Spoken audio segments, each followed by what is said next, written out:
السلام عليكم ورحمة الله وبركاته. أعوذ بالله من الشيطان الرجيم. بسم الله الرحمن الرحيم. الحمد لله رب العالمين والصلاة والسلام على أشرف المرسلين سيدنا محمد وعلى آله وصحبه أجمعين. أما بعد. الحمد لله sisters. இன்ஷால்லாஹ் தஆலா இன்னைக்கு நம்ம நீதியை நிலைநாட்டுறது எவ்வளவு முக்கியம் அப்படிங்கிறத பற்றி தான் இன்ஷால்லாஹ் நம்ம தெரிஞ்சுக்க போகிறோம். அதாவது ஒவ்வொரு நாட்டுக்குமே நீதிபதிகள் அப்படிங்கிறவங்க இருப்பாங்க. இந்த நீதிபதிகள் சரியான கல்வி அறிவு பெற்றவர்களாக இருக்கணும் அப்படிங்கிறது ரொம்ப ரொம்ப அவசியமாக இருக்குது. அறிவில்லாமல் தவறான தீர்ப்புகளை மக்களுக்கு கொடுத்துட்டாங்க அப்படின்னு சொன்னால் நாடே என்னவாகும், சின்ன பின்னமாகி போகக்கூடிய ஒரு நிலைமை ஏற்படும். ஒரு பழமொழி சொல்லுவாங்க இல்லையா, 1000 கெட்டவன் பிழைக்கலாம், ஆனால் ஒரு நல்லவன் கூட பாதிக்கப்படக்கூடாது அப்படின்னு சொல்லுவாங்க. அதாவது நல்லவர்கள் பாதிக்கப்படாமல் கெட்டவர்கள் மட்டும் தண்டிக்கப்படணும் அப்படிங்கிறது நடக்கணும் அப்படின்னு சொன்னால் நீதிபதிகள் அறிவுடையவர்களாக இருக்கணும் அப்படிங்கிறத நம்ம தெரிஞ்சுக்கிறோம். அல்லாஹ் சுப்ஹானஹு தஆலா குர்ஆனில் என்ன சொல்கிறான் அப்படின்னா, தன்னை தவிர வணக்கத்திற்குரியவன் வேறு யாரும் இல்லை என்று அல்லாஹ் உறுதி கூறுகிறான். வானவர்களும் நீதியை நிலைநாட்டும் அறிவுடையோரும் உறுதி கூறுகின்றனர். அவனை தவிர வணக்கத்திற்குரியவன் வேறு யாரும் இல்லை, அவன் மிகைத்தவன் ஞானமிக்கவன் அப்படின்னு அல்லாஹ் சுப்ஹானஹு தஆலா குர்ஆனில் நமக்கு சொல்கிறான். இந்த வசனத்தில் அல்லாஹ் கல்வியாளர்களுடைய முக்கிய வேலையாக ஒரு பணியாக எதை சொல்கிறான் அப்படின்னு பார்த்தீங்கன்னா, நீதியை நிலைநாட்டுதல் அப்படிங்கிறத தான் இங்கே குறிப்பிட்டு சொல்கிறான். பிரச்சனையை தீர்க்கறதுக்கு நம்ம யார்கிட்ட போகணும்? அறிஞர்களை தான் நாடணும். அது குடும்ப பிரச்சனையாக இருந்தாலும் சரி, மற்ற பிரச்சனைகளாக இருந்தாலும் சரி, அப்போ தான் நமக்கு சிறந்த தீர்வு கிடைக்கும். அறிஞர்களை நாடாமல் பிள்ளைகள் கிட்ட தீர்ப்பு கேட்டோம் அப்படின்னு சொன்னால் நம்ம மிகப்பெரிய இழப்புகளை சந்திக்க நேரும். அறிஞர்களும் இதில் மிகவும் கவனமாகவும் இருக்கணும். எது நீதியோ அதைத்தான் நம்ம செயல்படுத்தணும். உலக ஆசைகளுக்காகவோ இல்லை அற்ப ஆதாயத்துக்காகவோ நீதி தவறி நடந்துட்டோம் அப்படின்னு சொன்னால் அல்லாஹ் நமக்கு மிகப்பெரிய தண்டனையை வழங்குவான் அப்படிங்கிறதையும் நம்ம கவனத்தில் கொள்ளணும். அதாவது ஒரு சமுதாயம் சீர்குலைஞ்சு போகாமல் இருக்கிறதுக்கு நீதி அப்படிங்கிறது ரொம்ப ரொம்ப முக்கியமான ஒரு அடித்தளமாக இருக்குது. அந்த நீதியை நிலைநாட்டுறது அப்படிங்கிறது கல்வியாளர்களுக்கு எவ்வளவு பங்கு இருக்குதோ அதே அளவுக்கு பங்கு குடும்பத்தை நிர்வகிக்கக்கூடிய பெண்களாக இருக்கக்கூடிய நமக்கும் இருக்குது. சுப்ஹானல்லாஹ்.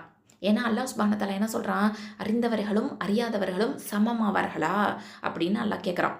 அல்லாஹ்வின் தூதர் ஸல்லல்லாஹு அலைஹி வஸல்லம் அவர்கள் என்ன சொன்னாங்க, தகுதி இல்லாதவர்களிடம் ஒரு பொறுப்பு ஒப்படைக்கப்படும் போது நீங்கள் மறுமை நாளை எதிர்பாருங்கள் அப்படின்னு சொல்லிட்டாங்க. நம்ம இப்போ உள்ள காலகட்டத்தில் பார்க்குறோம், இன்றைக்கி பல நேரங்களில் மார்க்க விவகாரங்களாக இருந்தாலும் சரி, இல்லை குடும்ப பிரச்சனைகளாக இருந்தாலும் சரி, தீர்ப்பு சொல்லும்போது அந்த துறை சார்ந்த அறிஞர்கள்கிட்ட போகிறது தான் சிறந்தது. அதுக்கு பதிலாக என்ன நடக்குது, சமூக வலைத்தளங்கள் இந்த சோஷியல் மீடியாவில் அரைக்குறையாக தெரிஞ்சுக்கிட்டு இருக்கிறாங்க பார்த்தீங்களா, அவங்க கிட்ட போய் ஆலோசனை கேட்குறாங்க.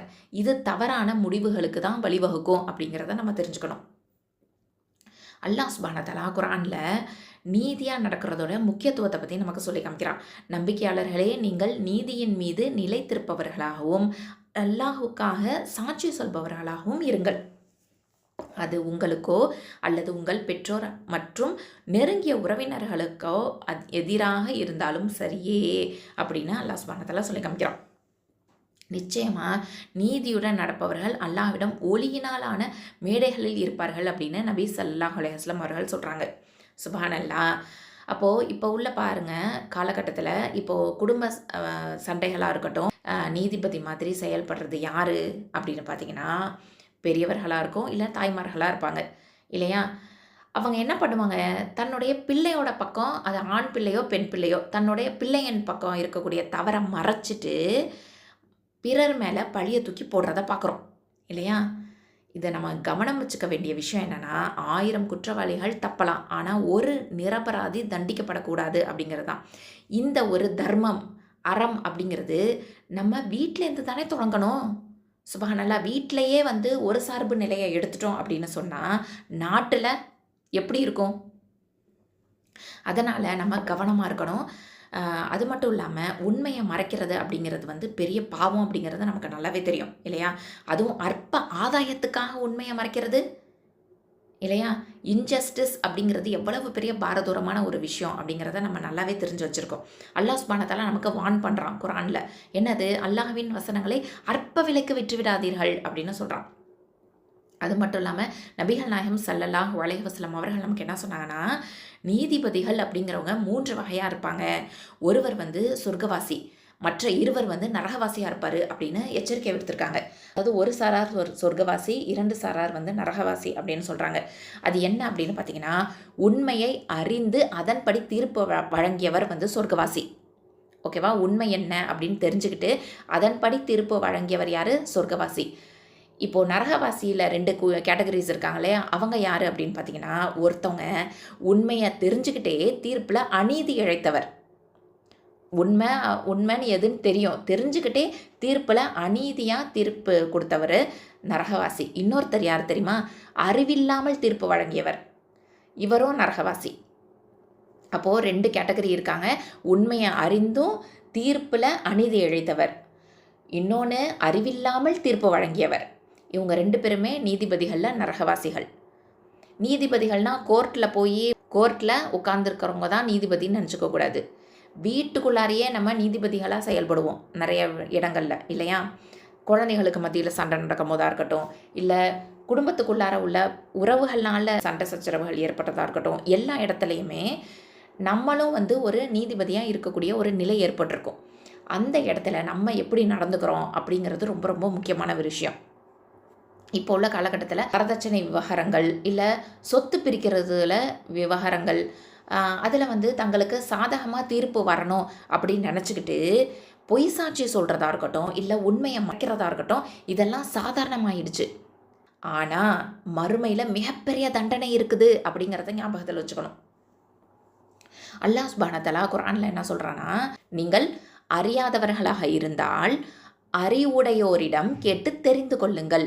இப்போ குடும்ப பிரச்சனைகளாக இருக்கட்டும், நம்ம அறிஞர்களை தான் நாடணும், இல்லையா? இப்போ கணவன் மனைவிக்குள்ளார ஒரு பிரச்சனை ஏற்பட்டிருக்கு அப்படின்னு சொன்னால் அதை தீர்க்கறதுக்கு தகுதியான மார்க்க அறிஞர்கள்கிட்ட போகிறது தான் சரியானது.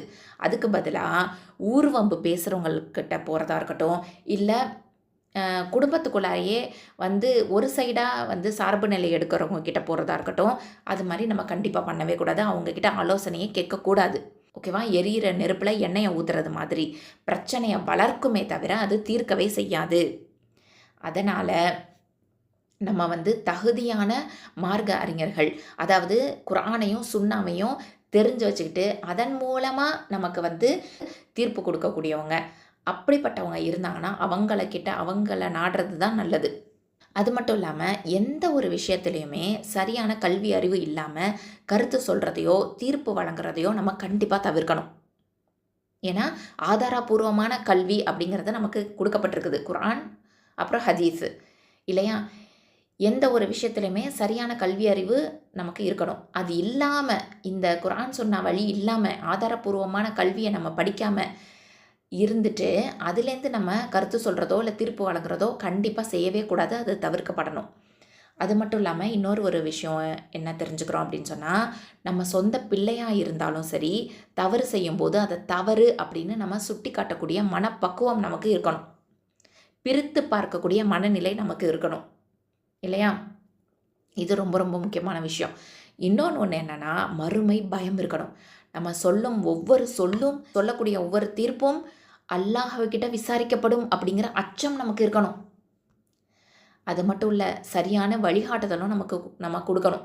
குடும்ப பிரச்சனைகளுக்கு தீர்வு காணும்போது உணர்ச்சி வசப்படாமல் குர்ஆனும் சுன்னாவோட அடிப்படையில் தீர்ப்பு வழங்கக்கூடிய அறிஞர்களை அணுகணும், இல்லையா?